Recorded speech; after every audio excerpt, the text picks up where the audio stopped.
time for the 49ers Rush Podcast.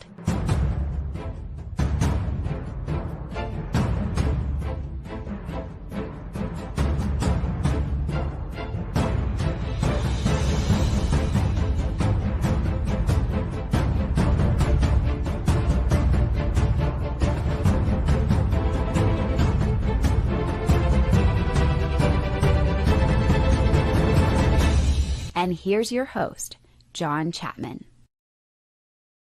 What is going on, faithful? It is absolutely incredible to be with you guys today. Sorry for the hiatus. Chapman got sick. Chapman got real sick. And so still struggling a little bit, but I woke up. I got some Dayquil. I got some coffee. I got some emergency in me. And I was like, you know what? I think I can go. So the mornings have been kind of the worst time the past few days, but I'm like, man, I'm going to power through this. Might be a little bit short episode. And if I cut it early, just understand Chapman's running to the bathroom. But anyway, that's what it is. Anyway, today I am excited because, there's a lot of things that I've been wanting to talk about. With just rookie signings, some contract updates, just across the board, which do affect the 49ers. And, Jim Harbaugh on the Chargers, they put out he called it an elite 9, like comparing the 9 best players on the Chargers.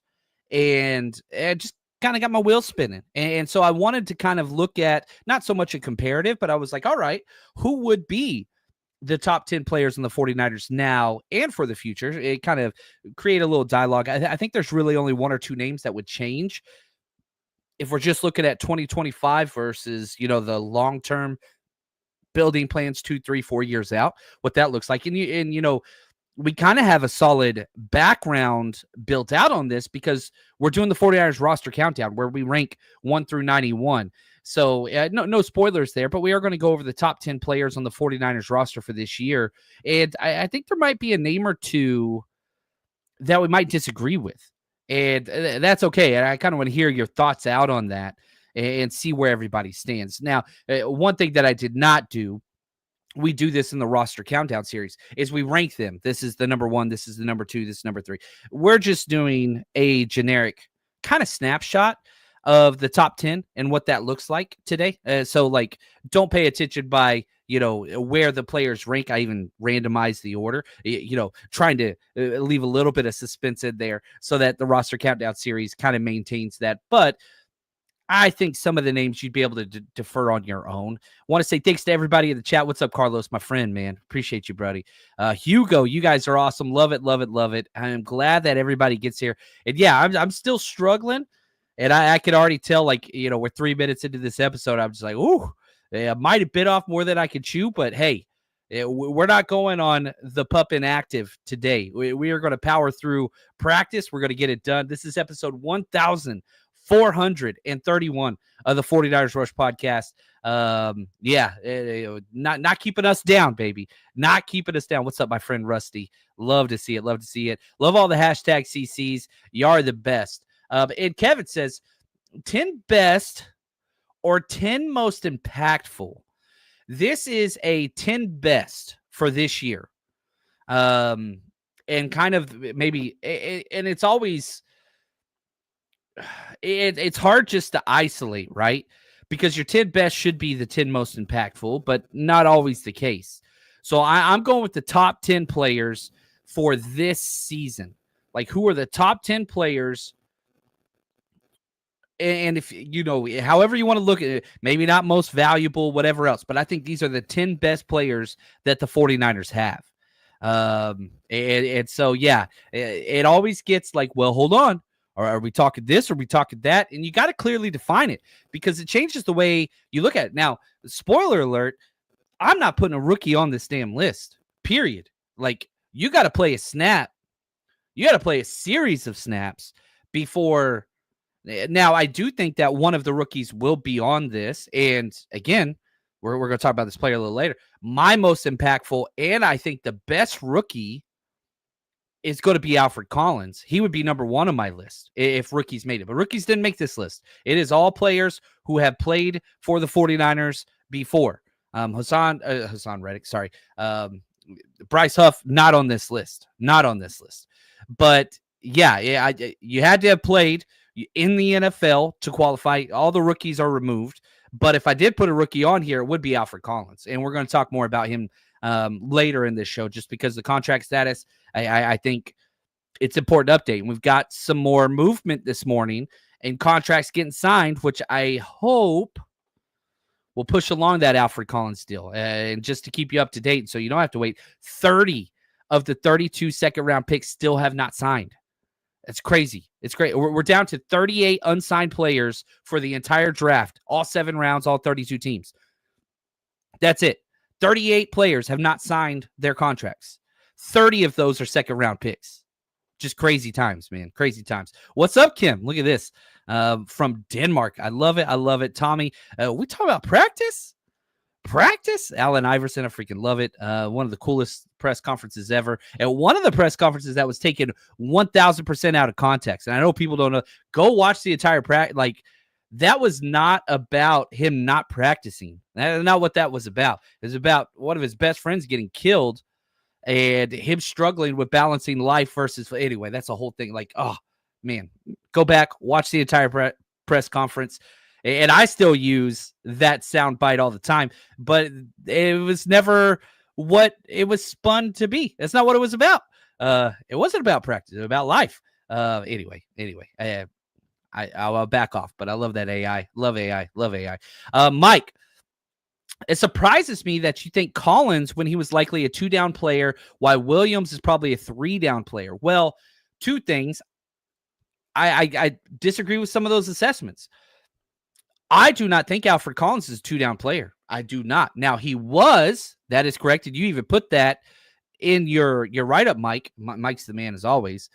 I do believe Alfred Collins will be a 3-down pass rusher. I think even in the NASCAR packages, when Robert Saleh brings in 3 defensive ends, I think Alfred Collins will be the lone defensive tackle out there. Because, and again, whenever they drafted Alfred Collins, not only was he used as a 2-gap kind of run stuffer in his time at Texas, but, you listened to Scott McLuhan, you listened to Chris Kusarik, you listened to Kyle Shanahan, you listened to John Lynch, you listened to the front office guys. They all believe that he could be used as a pass rusher because of his height, because of his length, because of his wingspan. They're just going to use him differently than what Texas did. So I do believe he's going to have way more snaps than Mikael Williams will. Now, health is always going to go into that, and he's got a calf strain now. But, no, if you're asking me rookie snap counts, I think Alfred Collins outsnaps Mikael Williams. I do. Now, the reason why Mikael Williams went earlier is because defensive end is valued way over defensive tackle. This wasn't the strongest defensive end class. It was a very strong defensive tackle class, things like that. But no, my opinion, just my opinion, I don't think Mikael Williams will be a true 3-down guy, especially early. The Bryce Huff trade almost makes that even more so. Now, the counterpoint and nuanced takes are always welcomed here. Well, do you kick Mikael Williams inside? And now is he getting those pass rush snaps inside next to Alfred Collins? All right. Now we're talking. That's what I want to happen. But I would still argue Alfred Collins will play more than Mikael Williams will, in my opinion, because I do believe Alfred Collins is a true 3-down guy. But if you kick Mikael Williams inside on that NASCAR package, ooh, man, I would love that. That's what you should do. Right here, Bobo, what happens if they don't sign? Do they get released to play for a different team? And I think I said the wrong thing on a previous show. I mean, I went back and did some more research. Yeah, technically, if you do not sign, you can re-enter the draft next year and be redrafted. I was wrong on that. Now, once you're under contract, here is what I was alluding to, and I spoke miscorrectly. If you are under contract and hold out, the CBA says that contract tolls. But for rookies who have not even entered into the contract, this is where I was wrong. No, it recycles. So basically what happens is for guys like Shamar Stewart or Alfred Collins or 30 of the second round draft picks, if they do not sign, they would be eligible for the draft next year and a different team could pick them. So, and you even alluded to some of that with Caleb Williams and kind of what happened whenever he was like, dude, I don't want to go play for Chicago. Maybe we go play Canadian ball, UFL, something like that. basically, if you never enter into contract, you are never officially a part of the CBA. Therefore, you would have to sit out the entirety of the year, re-enter the draft next year, and a different team would pick you. And I've got some stuff I want to jump into a little bit later on that. Is Mustafa back this season? Yeah, I believe so. The fact that his injury wasn't near as severe, right? And again, it was a re-injury of a previous issue. That makes it a little bit better. But again, I'm not a medical guy. So I think they just had to go up and kind of refix what was going on in that knee. I do think that he comes back. I do think that he gets back. Appreciate you, Mike. You're the man. Right here, Ben. Yeah. Ben helped us with our entire draft profile. Absolutely rocked the freaking house, man. He's incredible. Helped us with our 91 roster series breakdown. He was higher on Alfred Collins than I was. And I thought I was number one. I had, a very early, man, I don't have my rankings in front of me. I wish I did. Sorry about that one. But anyway, I had like a top second round grade on Alfred Collins. I think he was like my 30th overall player around there. Ben was higher on him than I was. And the batted balls, it just making it so much more difficult for quarterbacks to throw the ball, over that length. This dude, again, Alfred Collins has the basketball references are just going to keep flying on this show. He has a bigger, longer wingspan than LeBron James. Like, Alfred Collins is a mountain of a man. There's so many ways that you can affect the passer, and I think that matters. What's up, Sean? How you doing, man? Right here, Mike says, oh, interesting. I thought Williams would be on the inside on third down. I think he will be some, but the NASCAR package, you don't do it all the time. You do it on third and long only. So on true, like 3rd and 4, 3rd and 3, 3rd and 2, I don't think Mikael Williams will be out there. Now, if it's 3rd and 2, Alfred Collins better be out there. If it's 3rd and long, Alfred Collins should still be out there. That's the difference for me. So, yeah, I think even in those NASCAR packages, which Robert Saleh does more than most defensive coordinators, way more than D'Amico, way more than what we saw in Nick Sorensen, I think we're going to see that a lot more. So, again, I think the snap count for Alfred Collins, assuming health, will surpass that of Mikael Williams by probably about 150 snaps. Like, if you get close to, 7 to 8, 900 snaps, Chris Kucerik, and we wear down players more than anybody. But, just off the top of my head, I'd say like, okay, 800 snaps for Alfred Collins, maybe 765 for Mikael Williams, something along those lines. Just put some numbers to it. Again, don't hold me to it, but that's kind of what I see. Dan, what's up, man? Who is a bubble guy that you do not want to get cut? Ooh. A bubble guy I do not want to get cut. I am going to say, I've got a couple guys. I really want one of them. Nobody's going to like. I want Patrick Taylor Jr. to make this roster. Like the running back, he's just too good. I really wish we would have used him way more last year. I don't think that he will make this roster, but I really wish we would have used him way, way more. I just thought he was too freaking good. One of the newest signed guys, Malik Knowles, kind of that Debo role wide receiver. I really want him to make it just because I think he provides something that the 49ers no longer have on this roster, and that kind of just yak, jet sweep, wide back mentality, but he's going to take time to develop. Can they invest that in him? Can you stash him on the practice squad? Maybe. But yeah, we'll see what that looks like. We'll see what that looks like. And then offensive line-wise, dude, Matt Hennessy, that is a guy, I understand he's a backup center. I understand Forrester and Shanahan have a love child that is named Jake Brendel. But, man, I'm sorry. I don't think anybody could convince me. I've seen the tape on Matt Hennessy. I've seen the tape on Jake Brendel. One is 1,000% more consistent and has functional NFL play strength. So, like, those would be three of the ones that are kind of like, man. So, Matt Hennessy, Malik Knowles, and then, the running back, Patrick. That would be a big one that I want. What's up, Smoking Niner guy? Appreciate you, man. You're awesome. Never too late, man.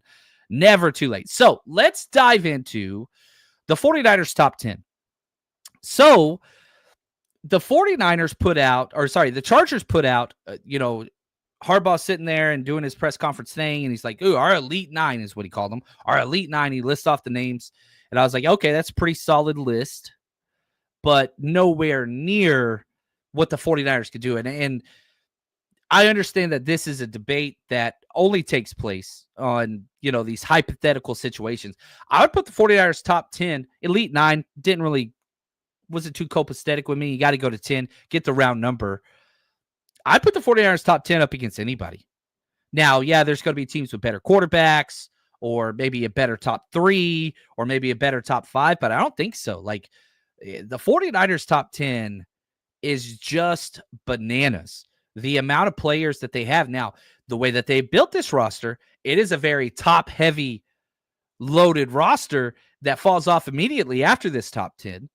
Now, in no particular order, okay? In no particular order whatsoever, here are my players in the top 10. And again, I randomized this list so that it doesn't mirror our 49ers top 10 on a roster countdown that we're working on. But in no particular order, the top 10. Trent Williams, he's got to be in there.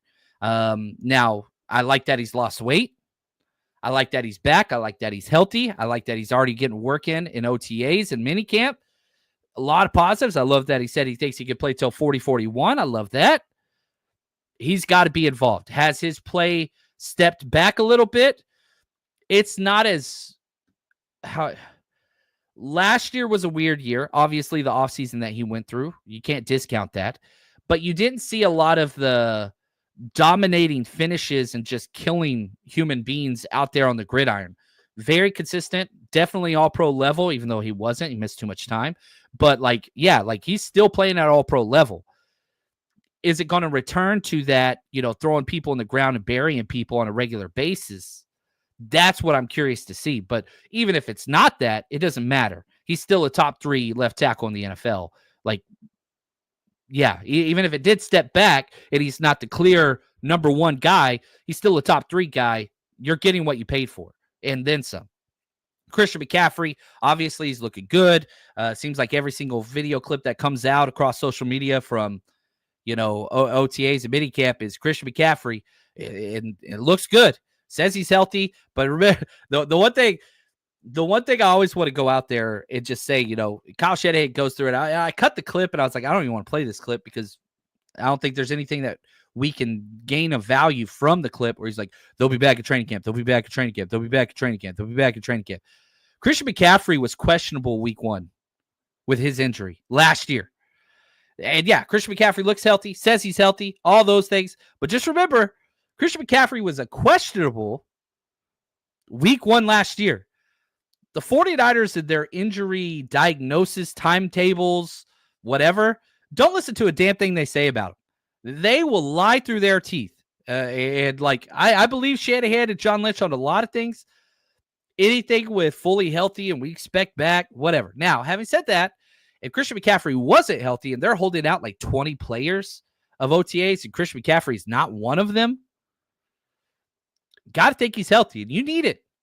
Man, the 49ers could really, really use a healthy Christian McCaffrey, but he's definitely in the top 10. George Kittle, say less, right? The best tight end of football continues. Love that the extension got done.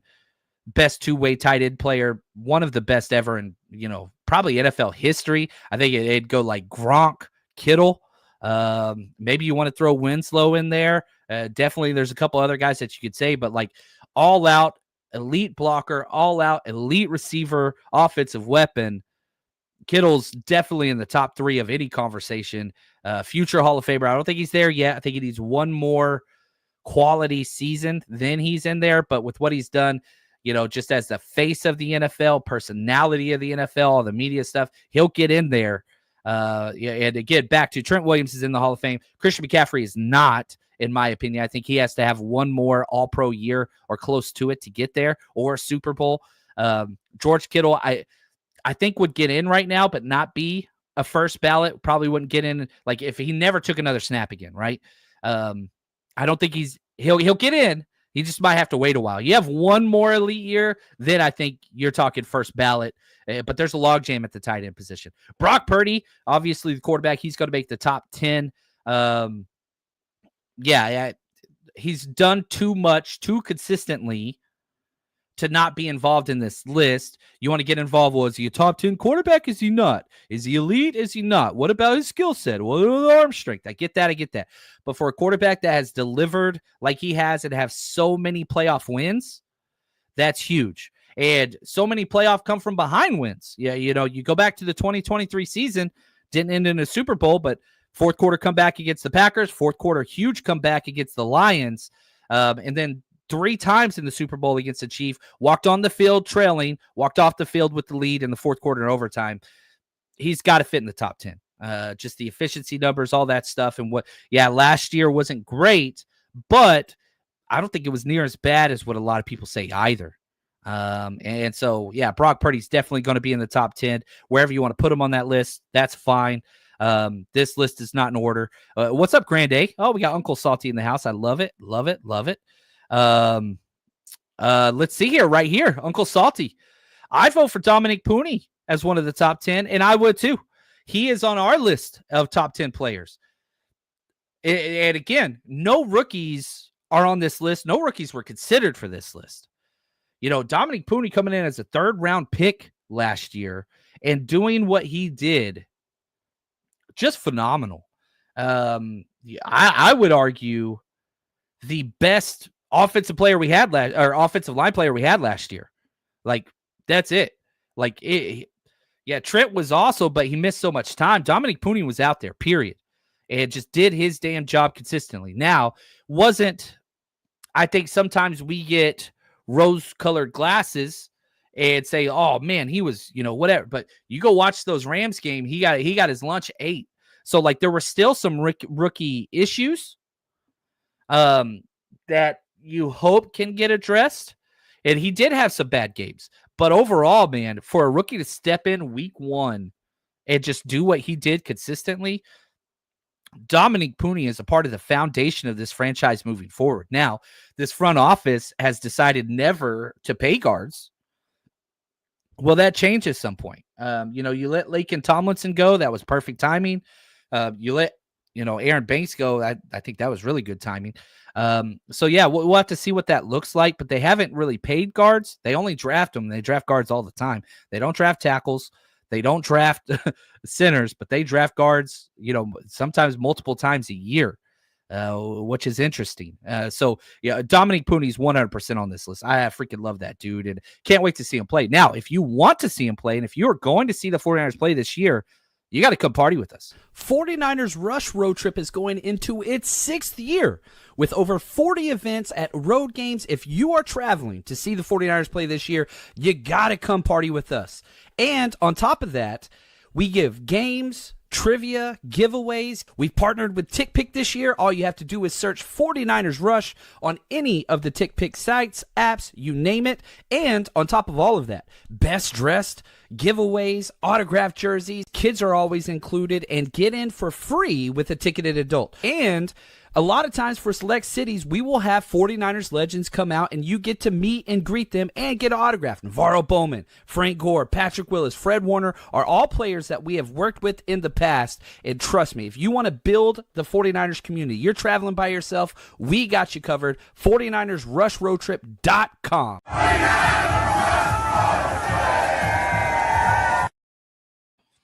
All right, and I do have to, again, another update. We're doing every single road game except the Rams because we already own that stadium. But we're adding a preseason game, the Vegas game. So many people ask, dude, are you doing an event in Vegas? Yes, we are. We're hosting the tailgate. That's up on the site now. So if you want to join us for the tailgate right outside Raider Stadium in the morning, it's going to be a blast. I can't freaking wait for that one. That's going to be a blast. Look at Rick. Appreciate you, man. He says, good mornings from Chicago. How are you, John? I'm great. He says, every time I come on your show, it's terrific. Your show, good news about the 49ers. Excellent, man. Appreciate that. That's very, very kind. Love you right back, brother. Now, let's get back. We have 5 more players in our top 10 so far. We've said Trent, CMC, Kittle, Purdy, Dominic Pooney. That's 5. Let's give the defense some love, huh? Renardo Green. And again, this is no particular order, top 5, whatever. It's just these are the 10 players. I think Renardo Green is right on that fringe. If I was doing this numerically, Renardo Green would be that 8, 9, 10, one of those last couple spots. I don't think that, he's quite in the tier of, Kittle, CMC, Trent, those kind of guys. But the 49ers not only love Renardo Green, they did not create a contingency plan if Renardo Green doesn't work out. Outside corner is the shallowest position on this roster. They went out and very heavily targeted nickel corners. Upton Stout, Trey Avery, Marcus Siegel. They just Trey Tomlinson, who's no longer on the team, but they wanted a true nickel guy to come out and win, and they signed multiple of them. They didn't bring in very many outside corners, and the only outside corners they did bring in have a ridiculous amount of injury history or long in the tooth, whatever else. So, dude, they are banking on Renardo Green being the guy, the guy. Diamador Lenore and Renardo Green, those two guys have to be starting outside corners. Now, the only issue with Renardo Green is this: can he stay healthy and finish games? He had no long-term injury effects last year, but there were 3 or 4 games that he did not finish because of, just foot, ankle, whatever else. Just that's something that I really want to see in year 2. The tape was good, and teams went after him. Whenever you've got Charvarius Ward, you've got Diamador Lenore out there, teams tested the rookie, and he showed, let's go. He's already been through a little bit of a gauntlet. And so the tape is out there on him, and he showed that he could play, and he can make you pay. Can he be more consistent? Can he stay healthy? Those are the only true questions, because behind him, Terrell Luter Jr., Trey Brown, it gets rough. I will still say my biggest issue with this roster is outside corner. I would bring in Jair Alexander. I would see what it would take to trade for, Jalen Ramsey, whether you want to move to safety or not, whatever else. But I do think outside corner is my biggest question mark as far as depth goes on this roster. I do not like it. So Renardo Green, you're in the top 10. You're a stud. Oh, yeah, right here. David, massive year for Renardo. And this up. Yeah, it is 100%. Massive, massive year. Right here, Tommy, Green got smoked in OTAs, John. Yeah, one of the clips they put out there of Demarcus Robinson beat him over the top. Yeah, I mean, that's going to happen in practice, and that's going to happen in the games too. But, I would say one snap does not whatever, but they're banking on Renardo Green being the guy. Not a guy, the guy. So yeah, we'll have to see what that is. 2 days he got smoked. Haven't seen anything since. Those things are going to happen in training camp, and you try different things and whatever else. That's the way it goes. But that wasn't something that happened in the regular season. But corners get beat. Corners get beat. Period. It's just that is going to happen. But yeah, he's got to be a top 10 guy. And OTAs, minicamp. And I would always tell players whenever we were practicing, look, guys, we're going to try. We're going to put you in different situations. We got to learn what you can and can't do. And sometimes it's going to look bad in practice, and we'll go through it whenever we jump inside and go over practice tape. But all we're doing is to get right for the game. That's what we're trying to do. And so sometimes you got to learn. And in spring ball, you try different things. Maybe you're trying them out at press more and seeing if you can play Renardo Green and press man without safety help over top. Can he handle that? Well, maybe you learned he can't. And that's okay. It was the same with Charvarius Ward. That's been his negative his entire career. But look how much money he's made and how quality he is. You don't play Charvarius Ward press man against a speed wide receiver without safety help over top. Everybody knows that except for Nick Sorensen. But you have to figure out it's not so much what the players, can and can't do. You have to figure out how to mitigate those risks. Nobody's a complete player. And so I think that's a big deal. And I get this. I get asked this a lot, Leon. I really hope Asante Samuel gets a clean bill of health and we get him. Asante Samuel has come out and said in his agent, they are not signing until he's got some neck issue, I think. Like, that is a major issue. Like, he's not available. They are waiting till he gets cleared completely before they do sign, and he can't pass a physical. I don't think he can pass a physical right now. But yeah, if again, if I could say the 49ers sign any position, it's outside corner, not slot corner, outside corner. Because I do not have faith outside of Diamador Lenore and outside of Renardo Green. None. And if one of those guys goes down, I'm sorry. That doesn't mean the season's up in shambles or whatever else. The 49ers have cap space. They have draft picks. They could trade. I'm just not confident in this roster. Now, can somebody step up? That's going to be key. But, man, that's a rough position. All right, next up, Juwan Jennings. I've got him in my top 10. And this is the one that's like, okay, for this year, Juwan Jennings, I think, has to be there. He's my only wide receiver on the list. I do not have Ayuk. I do not have, goodness, it's right there. It's missing my name. Pearsall, Ricky Pearsall. Goodness, what's wrong with me? I told you guys, I'm not feeling well today. Juwan Jennings is the number one. There's no doubt about it. Not only that, Juwan Jennings not even practicing. His hamstrings acting up again. Now, again, if you want to buy the Shanahan company line, oh, well, he could go. We're just being safe. I don't think so. Again, Ricky Pearsall missed almost all of training camp with shoulder and 2 hamstring injuries last year. Now, I'm very high on Pearsall long term, but Juwan Jennings is the guy this year. When Ayuk comes back, and if this was a top 10 list and I'd incorporate multiple years, I would swap Juwan Jennings and put in Brandon Ayuk in this list. But I'm not putting him in there now because I don't think Ayuk plays until about November. And I don't even think he's going to be himself until maybe the end of November, December, because he has to have that ramp up time. That's been part of his entire career. And so, and I'm probably in the minority here. I don't want to extend Juwan Jennings. I do, and I want him on this team forever, but that wide receiver market is stupid. It is stupid. You're paying $15 million a year for Rashad Bateman? Juwan Jennings way better than that. Juwan Jennings is going to get like $20 million a year. Now, I love Juwan Jennings, and if he would like to stay, I would extend him, but I ain't paying $20 million a year for Juwan Jennings, and maybe I would. I struggle with this. I'm tired of paying wide receiver money. I'm tired of it. I do not believe in second contract wide receivers at this time. I just don't. Unless they are a 100% difference maker. But Kyle Shanahan will never stop drafting wide receivers. Kyle Shanahan will never stop bringing in free agent wide receivers. Kyle Shanahan will never stop. It's just wide receiver, wide receiver, wide receiver. Even whenever you had 3 wide receivers on second contracts, Ayuk, Kittle, and Jennings, you still spend a first rounder on Ricky Pearsall and a 4th rounder on Cowing. And then you go back and spend another, draft pick on Jordan Watkins, which seems that's great. It's panning out, but it's just like, I don't think that there is value to be gained in wide receiver contracts in today's current NFL.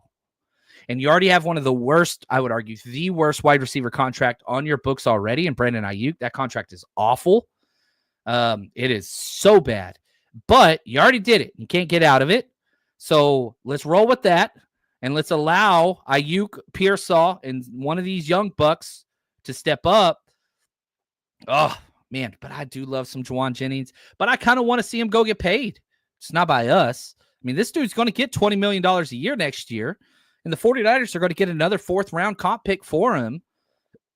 I want him, and I do want to keep him. I just do not fundamentally believe in the roster construction side of things. Paying multiple wide receivers second and third contract money is intelligent. I don't think that it's smart. But that's just me. Bobo, look at this. Let me guess. Kyle Shanahan once played wide receiver. That is correct. Mike, seriously, we're a run-first team. Freaking act like it. Yeah, we run the fewest wide receiver sets in the NFL. We have spent the most draft capital on the wide receiver position and the most salary cap capital on the wide receiver position, yet we run the least, and we still have a major need at wide receiver. Right here, you wouldn't pay $20 million for someone that would have been a Super Bowl MVP. I don't look at it that way. And again, my thing is not Juwan Jennings deserves to get paid. I don't allocate, like you look at guys like George Kittle, Christian McCaffrey, Fred Warner, those guys still aren't making $20 million a year. Like the top paid positions at linebacker, safety, tight end, running back, center. Like that's the thing. Like I would rather have the best center in the NFL at $20 million a year than Juwan Jennings at $20 million a year. Now, this is predicated upon this or that. Well, if you let Juwan Jennings go, what are you going to replace it with? Whatever else. But I'm just saying the value. Where does Juwan Jennings rank on wide receivers? And this even has holes in the argument as well. But like, is he a top 20 wide receiver?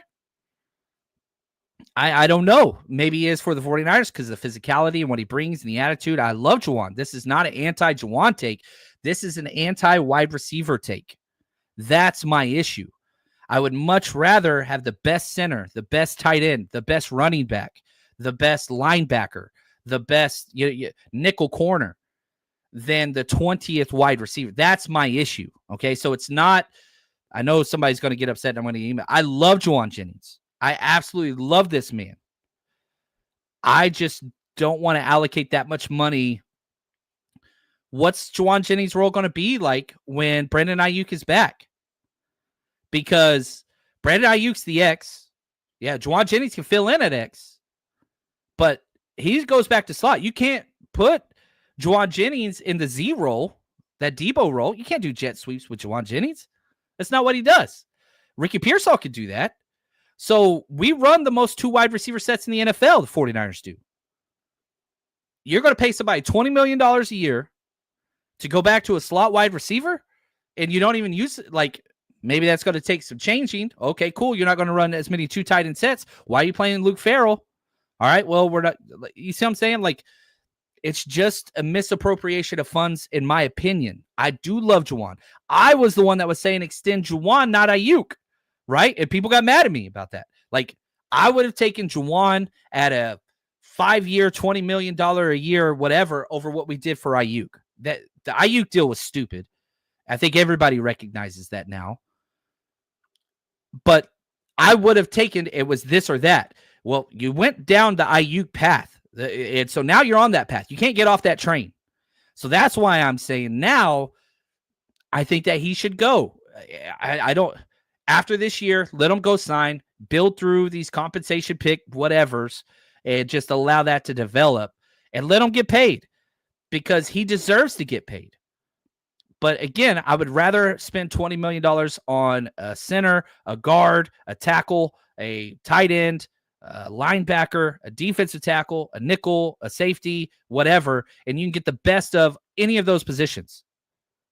That's kind of where I stand on that, but I get it if you disagree, and I don't mind that. And like, disagreements are a good thing. This is the show for disagreements. Like, let's flesh out the conversation so that we can understand where I stand and where you stand. Hopefully, when you walk away from this show, you're like, okay, yeah, I get that, but I disagree. Disagreements are the best. If you agree with me, you are insane. I'm an insane person that is hyped up on Dayquil and coffee and tea. I've got everything in my system, so it's probably good that you disagree with me. Strawberry, agree with John here. I just talked about disagreement. We had Juwan before Juwan with Kendrick Bourne. They have been able to find these types of guys and players before, and it's a sub role. Now, Juwan elevated whenever Ayuk got hurt and all that stuff, and like, man, good for him. But he's not your prototypical X. And I don't think any team would sign him as an X because you don't push the field vertically. Like, you have to have that threat there. And right here, now this is where I disagree, but the logic applies to both. Strawberry. It's why I'm fine with trading JP Mason. They can easily replicate what Mason does for this team with a late round. That I disagree there, but my logic says I should. It should agree with you. I went back and watched the 2024 season. I think the 49ers maybe won 3 or 4 games if it wasn't for Jordan Mason and Juwan Jennings. Like, those two just dominated. Right here. I think Juwan on the same level as Bolden, same speed, size, play style, physicality. Yeah, I love Anquan Bolden. I think he's one of the most unheralded wide receivers of the past few generations.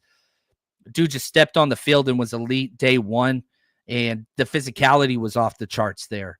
And that never dissipated. I don't think it will ever with Juwan either. Bobo, Juwan Jennings is the best number 3 wide receiver of all time. I love that. I love that. Let's go. Can't wait for the season. Man, this is fun. Rusty, Juwan may become a flag liability with another team. It took a few years for our leaders to get him to ease up on his fighting. I just love that, man. I love old school players. And I love Juwan Jennings. Do not take this as I'm anti-Juwan. I'm just anti-spending wide receivers in this market that is just over inflated at that position. I don't know why it went crazy, but I don't want to play it. I don't want to play it. So anyway,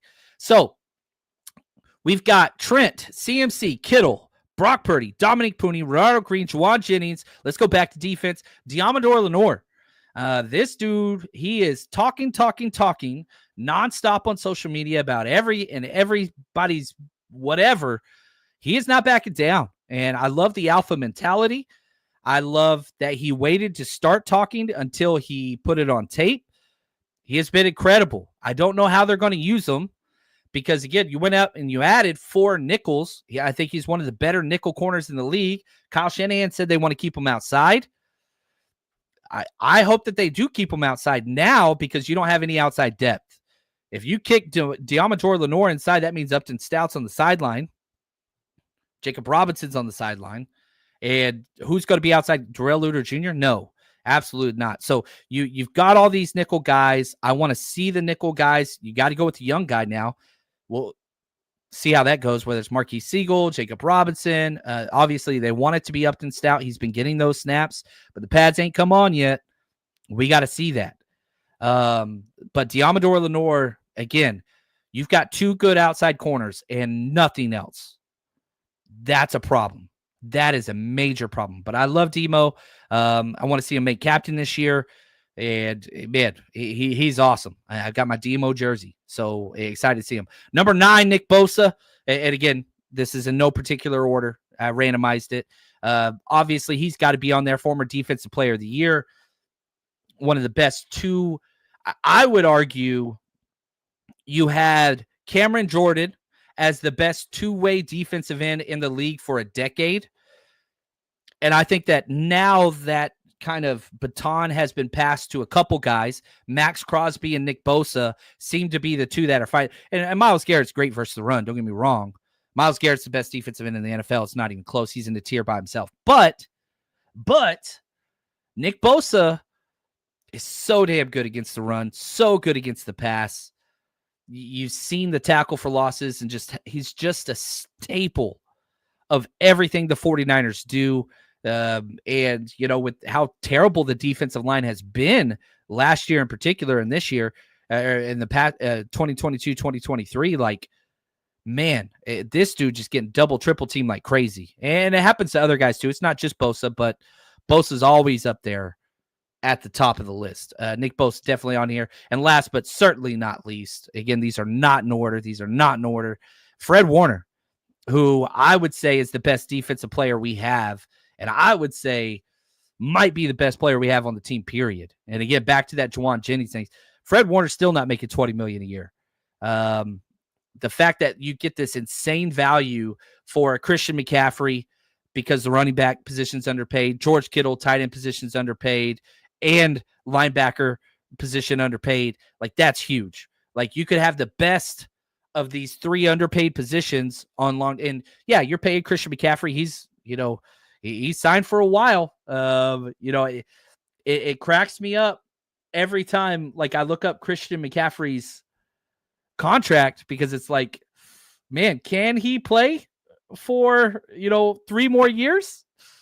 He's 29 this year, but you've got him signed through 2027. I sure as hell hope he can. I just want to see this year. Like, right? Like, if we got one more year out of CMC that was anywhere close to the first year when we traded him or the year he won Offensive Player of the Year, like, I don't think that's in the realm of possibility. At least it shouldn't be. But, like, man, just, give me a 1,500-yard season, total yards, and 12 touchdowns. And it sounds like it's like, John, that's ridiculous that is what you're compromising on. But this is somebody that scored like 24 touchdowns and had like 1,000 and 1,000. So like, let's water it down just a little bit, these expectations. Let's just, lower it a little bit. But yeah, so, again, Warner, Bosa, Demo, Juwan Jennings, Renardo Green, Dominic Pooney, Brock Purdy, George Kittle, CMC, Trent Williams. That's the 10. And again, if you want to long-term put Ayuk in for Jennings or Pearsall, I got to see more from Pearsall. He's had 3 great games, but like the consistency, that's the big deal, and the dependability. This is somebody that never missed. I think he made 51 out of 51 college games, never missed a college game. And this is, remove the shooting from the equation, the hamstring and shoulder issues. Like, he's missed almost all of not 1 but 2 OTAs and mini camps, and he missed all of last year's training camp before the shot. This dude got to practice, and he's got to stay out there. And yeah, if Christian McCaffrey has another all-pro season, he's in the Hall of Fame. John, this is the schedule for CMC to put another all-pro year. It is. It's scheduled for everybody to go off. Just got to be honest. And I really hope that we get to that point. I really, really do. Now, before we get to, I want 2 things. I want to talk rookie contracts, and I want to talk back to our best of series. We're going backwards. We did 44 with the Wayne and John and Wayne show. Today, we're going to do 43, best 43. But before we do that, you want to support local business? You want to do what's right for the environment? Go to themattressguyco.com. Locally owned business, diehard Niner fan that supports the show, supports the 49ers Rush road trips. He is a legend. So if you have a mattress you want to get rid of, you just go to themattressguyco.com, set an appointment. They come pick it up. Easy peasy. Support. I mean, it's a win-win-win. Go to themattressguyco.com, support local business, and do what's right for the environment. I love it. It's a win. All right, let's talk some rookie signings. Just this morning, number 30 overall, Maxwell Hairston got signed, which leaves only 3 first-round draft picks that have not been signed: Travis Hunter, Shamar Stewart, and Johnny Barron. Those are the only 3 that have not signed. And to complicate things even further, 17th overall pick, Shamar Stewart, the Bengals left minicamp. He reported, contract not done, wasn't going to work out. Had a couple all-out crazy, I think pretty awesome press conferences, not for him or for the Bengals, but it was pretty awesome. And then he left. He left while they're still practicing, left the facility. And so a little bit of a nuanced take here. Shamar definitely not doing what's best for him. He's very passionate and probably shouldn't have spoke up like he did, but I respect it because he's not wrong. The Bengals are wrong, but Shamar's wrong too. And I'm very thankful we didn't draft this guy in the first round. I'm so thankful we didn't draft this guy in the first round, even more so now. Now, I don't think that he is wrong. It's just not putting himself in the best light. The Bengals are trying to do something that's never been done. There's, I think, 2 or 3 other first-round picks have language in their contract that says if injured for a certain number of games, you void the guarantees for that year or the following year. The Bengals are trying to do something that's never been done, that if there's any injuries, it voids for all future years. So, the Bengals ownership is known for being super cheap. The Browns, same thing before the Deshaun Watson deal. But whatever. There's a couple just poor ownership teams that try to do this stupid stuff. Remember the whole Carson quarterback USC Palmer. He's like, I just refuse to deal with this group anymore. Trade me, get me out of here, whatever else. But it's crazy that there's still so many unsigned. So I don't know what that looks like. Now, if Shamar doesn't sign, and now here, let's get into fairyland here, fairy tale land. Let's get crazy. This is not going to happen.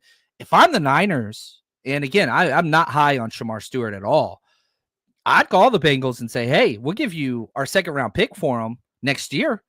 So you get our 2026 second. We'll take on that contract. But the only way I would do that, one, the Bengals would not accept that because it's going to make them look cheap and stupid. So, the Brown family, they're not going to sign into that. But 2, I would not do that unless I talked to the agent and Shamar and said, this is the exact language. You will sign this contract day 1 when you show up here. Otherwise, we're not going to do this deal. And if you agree, we'll do it. If not, so make sure it's worked out beforehand. But technically that could happen. I would not offer up our first round pick next year. That's way too spicy. But our second round pick, I would. I think defensive end, you could still use somebody like a Shamar Stewart. Every single team in the NFL could use Shamar Stewart. I don't like him, and I don't think that he was first round worthy. I had a second round grade on him, but I would do that. Strawberry, are rookies able to be traded before they play? Yeah, they can. I mean, you could look at right when the Chargers took Eli Manning and then you swap those players. The NBA does that all the time, right? Yeah, you could trade whatever. Yeah, everything could be traded even before they sign the deal. It just, rookies aren't usually traded because the majority of rookie first round picks are fully guaranteed deals. So whenever you trade that contract, the opposing or the home team takes a lot of that money. Think about Trey Lance, right? 49ers took almost all that money whenever you traded him away. So that's why rookie trades don't happen a lot, because it's like, man, we already paid him. Why are we going to trade him if we already paid him? That's the thing. Now, here's the thing. I will say this, and I listened to all of his Shamar Stewart's press. He's well-spoken, and he's right. But just because you're right doesn't mean you should say it whenever you're in a contract dispute. So, like, that's an issue. I don't have a character red flag on him. It's a production red flag. But, like, I would give... I would give a second round pick for him. But anyway, now there's 3 first round picks. There are 30 second round picks that are unsigned, including Alfred Collins. I really want this deal to get done. I really hope we start seeing some second round picks. So if you want to know what to pay attention to second round picks getting their deals done. That's what we want to see. Now, the Rams went and signed DJ Humphries, who was reported to have signed with the 49ers. We got a little bit of a, who was the guy last year? The linebacker that went to the Cowboys, Kendricks. Similar situation. 49ers were rumored to sign DJ Humphries, but then they pivoted to Dillard. Well, now TJ Humphries signs with the Rams, and a day later you get the news their starting offensive tackle, Alaric Jackson, is dealing with blood clots again, which I hate that, man. Obviously, I hate the Rams, but I hate this way more than I hate the Rams, and I hate that for Alaric Jackson, but it makes sense because Alaric Jackson missed 9 games in 2022 with the same issue. So now that that's back, the Rams are kind of buttressing or, trying to provide a little bit more support there. Something to watch out for, because if they're signing him to get, it's just, man, Rams offensive line, we'll see what that is. And yeah, it's scary stuff. I hate it. And so, just thoughts out to him, and I hope he does all right. But yeah, Rams, they're kind of in a situation there now that they weren't planning on. They invested so much in that offensive line. We'll see what happens. It does have a football impact, right? And so that's what we're trying to cover here. Now, let's get to our best of series as we wrap up today's show. A little bit out of order. We did 44. I just wanted to know Wayne's thoughts on, the whole Rathman use check conversation, which was a lot of fun. So now we're going backwards, just one episode. The next one will be 45.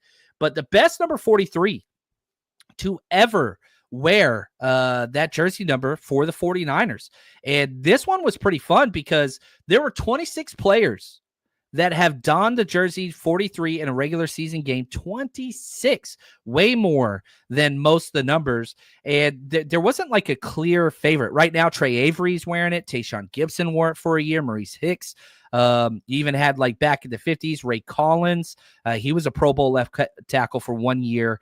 But the final 4, Dave Waymer, Mark Logan, Winlin Hall, and Jim Kaysen. We're going to learn about some 49ers nostalgia today, which is going to be a lot of fun. Like, I absolutely love when we get to do this, because I don't know these players. And I think a lot of you guys probably know more than I do, especially you old hats, which the gray beards out there amongst us, which I love you guys. But let's see here. Rusty's got a question. Was Richard Petty one of them. He was not. Richard Petty, I'm going through the list now. No, that's he did not wear that jersey. No, what number did he wear?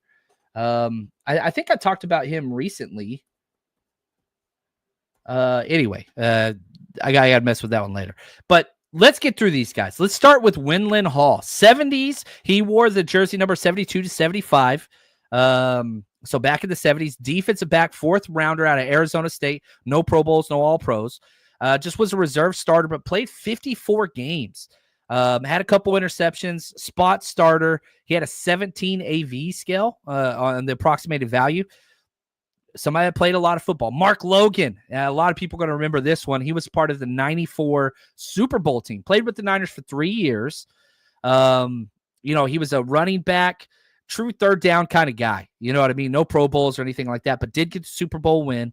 Only 18 starts, but was a two-way back. He had 55 receptions in his time with the 49ers. Short yardage back, moved the chains all the time. And he's a member of the Kentucky Hall of Fame and African-American Sports Hall of Fame. Just stuff that I could find on him whenever I was looking him up. But, yeah, he's part of that 94 Super Bowl. That elevates everybody. It's weird. Like, the weight that you put on Super Bowl winning teams, at least myself, it hurts whenever I'm doing this for recent players because, we talk about all these recent players. There are no Super Bowls. And like that's what sucks. You talk about some of these greats, Patrick Willis, Joe Staley, Frank Gore, whatever, Kittle, Warner, no Super Bowls. Well, we got to get one. We got to get right there. Yeah. You trying to stump me, Rusty? I got you. You got it coming, buddy. I'm just messing with you. I knew Richard Petty was a race car driver. I did not know. I was like, was there a Richard Petty I missed out? Anyway, turns out I'm a sucker. It's written on the forehead. It's there. Dave Waymer, early 90s, 1990 to 1991, really enjoyed learning about him. Now, obviously, he's in the Saints Hall of Fame, and, he played for a decade with the Saints. I mean, he has the record still for Saints interceptions. I don't care about that. I care about what you do for the 49ers and 49ers only. But his 2 seasons in 1990 and 1991 were epic. He was awesome. He had 2 years. He had 11 interceptions in those 2 years, played alongside Ronnie Lott. And, man, they were just ball hawks back there. And the defense was stout from the back to the front. Now, tragically, he overdosed at 34 years old. Which is so sad, just horrifying. And I learned that they even made a movie referencing this. It was an ABC movie with Sally Field called A Saintly Switch. Was dedicated to him and kind of his story. And so, man, I hate to hear that and just how horrible that is for the family and stuff. But it was interesting diving through his history. And again, if you're a Saints fan, which none of you are, this dude's in the Hall of Fame there. And so you took him away late. And, we see this with guys like Jerry Rice, Joe Montana, Ronnie Lott, these amazing 49ers that are legends. And then they go play like their waning years for another team and chasing money and stuff. I hate that. But it's weird to be on the other side because I feel like a lot of people do that to us because, we're such a stout franchise. But it's a little different being on the other side. So that's Dave Waymer. He comes in second for me. And number 1, going old school, Jim Kaysen, from 1948 to 1954. I think that he played, and in my research, a pivotal role in bringing legitimacy to the 49ers franchise. He was a part of the transition from the All-American Football Conference to the NFL. And the 49ers were not seen as a respectable organization. But he was one of the main players that led the 49ers into this kind of, look, they're here, they belong. He had 2 Pro Bowls. He was a defensive back and a halfback, both sides of the ball. 2 Pro Bowls, 25 interceptions. He had 2 picks in playoff games. He played all over for the 49ers, including he even played 1 game at quarterback. I had a lot of fun reading this. Y.A. Tittle gets hurt, broke his hand. So then they put Jim Kaysen in at quarterback. But Y.A. Tittle comes back in the 4th quarter because Kaysen's doing so bad. That's a Y.A. Tittle story. But, that's the guys that kind of created the 49ers belong. became a coach for the Broncos after he retired, passed away in 2013 at the age of 86. But Jim Kaysen, way before the AV scale works or doesn't work, but played 7 seasons for the 49ers and started kind of this, hey, this team is a real team, and let us, early 49ers, for those of you who don't know, had no success, none. And, I go through all these players and I do all this research, and one of the things I always look for is playoff games. Like, did this person play in any playoff games? Man, 50s, 60s, 70s, it's like non-existent. Like, we were the Cleveland Browns before the Cleveland Browns. But then the 80s and the Walsh era changed everything. And then you had the Harbaugh era, right? And now we got the Shanahan era. But to see somebody in, the 40s, 50s, 60s, 70s have any playoff appearances whatsoever is kind of like, this dude played in 2 playoff games and delivered 2 picks in 2 playoff games. That's huge. And again, just showing the 49ers could establish themselves. Took a little while, but man, I freaking love this stuff. I love the nostalgia. I hope you guys do too. Rusty, I'm a gray beard, and even I don't remember a great 43. Yeah, Jim Casey, you got to go back to 48 to 54, 1954. Love it.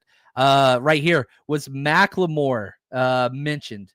So Dana McLemore, he was not mentioned, but yeah, you're talking. He was part of the Super Bowl. So he's got to be a part of that. I'm looking him up now. Defensive back, 10th round. I wish we had the 10th round back in 1982. Defensive back there. There you go. So see, I didn't miss it. Thank you, Kyle, for keeping me honest. Slick. Hey, JC, was Ayuk not allowed to be part of the team's picks because of the NFL/team rules? No, I don't think so. But usually the PR department kind of picks a couple people to put up there. It makes sense not to put Brandon Ayuk up there right now. There's bad blood everywhere. I don't think it's a big deal, but if I'm a coach or if I'm an agent or if I'm Brandon Ayuk, I'm saying, hey, I spent way too much time in the spotlight for wrong things. Just let me stay in the back. Let me get my stuff right, and let me do what I got to do. Don't put me out there right now. Put the other guys out there right now. And BA's never been a person that wants to be out front anyway. Remember whenever he first started doing pressers, he always had Debo with him. Like, and again, I've reached out to his people and tried to work with his people. They're like, yeah, he don't like doing this stuff. Like, it's just not who he is. So I don't think I wouldn't read too much into that, especially with him rehabbing. Yeah, like he's probably off visiting a doctor or whatever. Like, I'm not too concerned about any of that stuff. But again, I'm not a tin foil hat wearing guy. There are those guys. I'm a nostalgia guy. I like looking back almost as much as I like looking forward, but that's just me. But hey, go check out those other channels. They're going to talk about those things and have fun. Hopefully you have a good time with that. But yeah, Ayuk's fine. He is just fine. Anyway, you guys are the best. I made it. And I feel awful, but I don't feel like I'm going to lose my breakfast. So like, that's good. I appreciate you guys bearing with me. Now I do have to say this. I missed yesterday's show just because I was sick. So apologies to 49ers Cutback and the coach approach that we usually do on Thursdays. That's my bad, but I know I ain't put out a show anyway. Go check out his show. It was awesome. On 49ers Cutback. And again, apologies there. Now, next week I have to go visit my family. I'm like gone Wednesday to Wednesday. I'm going to visit family all over the country. But I'm going to be recording some sparingly, but we're in the off season now. We're going to keep you entertained with our 91-man roster series. If you haven't caught that yet, go check it out on our channel. We're putting it up in audio and YouTube and whatever else. This is the time to get to know all of the dark horse candidates to make the 53. And so I hope that you guys take time to enjoy that series because it's a lot of work, but we do enjoy it here. And I've gotten back a lot of very positive feedback from you guys, and I appreciate that. So that's going to do it for us today. Y'all are awesome, and stay healthy out there. And, man, remember, whatever stuff goes on in the world around you, what unites us is always greater than what divides us. Don't let those things get in the way of relationships that actually matter. and just fight for commonality and empathy and for each other and for community, whether that's sports, family, where you live, all those things. Just remember, we are better than what is out there and what divides us. Stay together, people. Love y'all. And until next time, stay strong, faith.